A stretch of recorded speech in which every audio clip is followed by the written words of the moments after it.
UP में एक और चर्चा है, मुख्तार अंसारी का क्या होगा, अतीक अहमद का क्या होगा।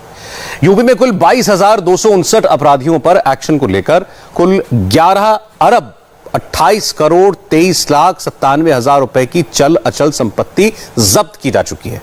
चल अचल संपत्ति का मतलब होता है माफिया की गाड़ी, उसका बंगला, बैंक बैलेंस सब जब्त।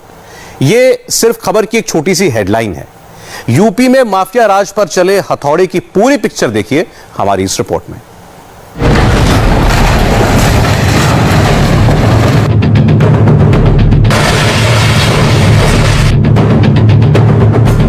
एक अरब 94 करोड़ 82 लाख 67,859 रुपए, 2 अरब में सिर्फ 6 करोड़ कम, यानी मुख्तार अंसारी की करीब करीब 2 अरब की संपत्ति जब्त कर ली गई या ध्वस्त कर दी गई।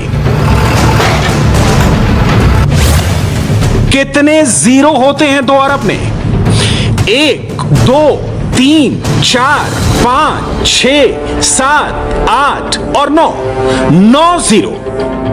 यानी वो माफिया डॉन जो अब तक हीरो बना हुआ था, उसको योगी सरकार के एक्शन ने अब जीरो में बदल दिया है। पिछले 1 साल में योगी आदित्यनाथ की सरकार ने अवैध संपत्ति पर जो ताबड़तोड़ और धुआंधार एक्शन लिया है, उसका रिजल्ट अब सामने आने लगा है। योगी आदित्यनाथ की सरकार ने बाकायदा एक प्रेस नोट जारी करके यह बताया है कि उत्तर प्रदेश में किस माफिया की कितनी संपत्ति जब्त या ध्वस्त कर दी गई, और इस लिस्ट में सबसे पहला नाम है मुख्तार अंसारी का। यूपी पुलिस के प्रेस नोट के मुताबिक गैंगस्टर एक्ट के तहत मई 2021 तक वाराणसी, आजमगढ़ और मऊ जिले में मुख्तार अंसारी गैंग के 244 गुर्गों के खिलाफ कार्रवाई की गई। मुख्तार अंसारी या उससे जुड़ी हुई कुल 1 अरब 94 करोड़ 82 लाख 67,859 रुपए की चल अचल संपत्ति जब्त कर ली गई या फिर ध्वस्त कर दी गई। लखनऊ, प्रयागराज, वाराणसी, सीतापुर, मऊ और गाजीपुर में मुख्तार, उसके रिश्तेदारों और उसके गुर्गों की एक एक अवैध संपत्ति को धूल में मिला दिया गया।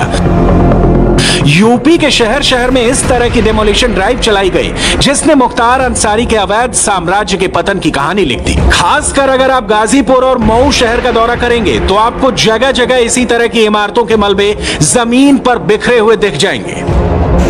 जरा मऊ में मुख्तार अंसारी के इस पेरिस प्लाजा की तस्वीर देखिए। यह मुख्तार अंसारी के गुर्गे का मॉल था जो अवैध तरीके से बनाया गया था, लेकिन अब पेरिस प्लाजा के निशान सिर्फ मलबे के रूप में नजर आ रहा है। यानी मुख्तार का माफिया राज जो कभी बुलंदियों पर आसमान छू रहा था, आज सिसक कर दम तोड़ रहा है। मुख्तार अंसारी तो सिर्फ ट्रेलर था। यूपी पुलिस के डेमोलिशन ड्राइव की असली पिक्चर अब देखिए। ये जिस किले को आप टूटते हुए देख रहे हैं, ये किला अतीक अहमद का था। प्रयागराज के करबला में 3000 मीटर स्क्वायर की जमीन पर अवैध रूप से बनाई गई ये विशाल हवेली कभी अतीक अहमद के पावर का सेंटर थी।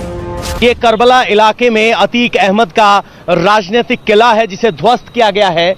ये जब 1989 में अतीक अहमद राजनीति में उतरा तो यहीं से चुनावी राजनीति की शुरुआत की गई। प्रशासन की तरफ से कहा गया कि इस बिल्डिंग का कुछ हिस्सा अवैध है। बिल्डिंग का नक्शा 2004 में पास करवाया गया था, लेकिन पैमाइश के बाद बाहर के इलाके में जो हिस्सा बना है उसे तोड़ दिया गया है। आपको बता दें कि यह कार्यालय 1500 वर्ग गज में बना हुआ है और इसी कार्यालय में अतीक अहमद अपना राजनीतिक दरबार लगाते थे। कितनी ही सरकारें आई और चली गईं, लेकिन अतीक अहमद और उसके गुर्गों की इस अवैध प्रॉपर्टी पर हाथ डालने की इतनी बड़ी हिम्मत अब तक किसी ने नहीं दिखाई थी। हिम्मत दिखाई तो योगी ने, और ऐसी दिखाई कि फिर अतीक अहमद तो क्या, अतीक अहमद के गुर्गे भी नहीं बख्शे गए। ये प्रयागराज में ही अतीक अहमद के गुर्गे मोहम्मद अब्बास खान की अवैध इमारत है जिस पर योगी के ऑर्डर के बाद हथौड़ा चल गया।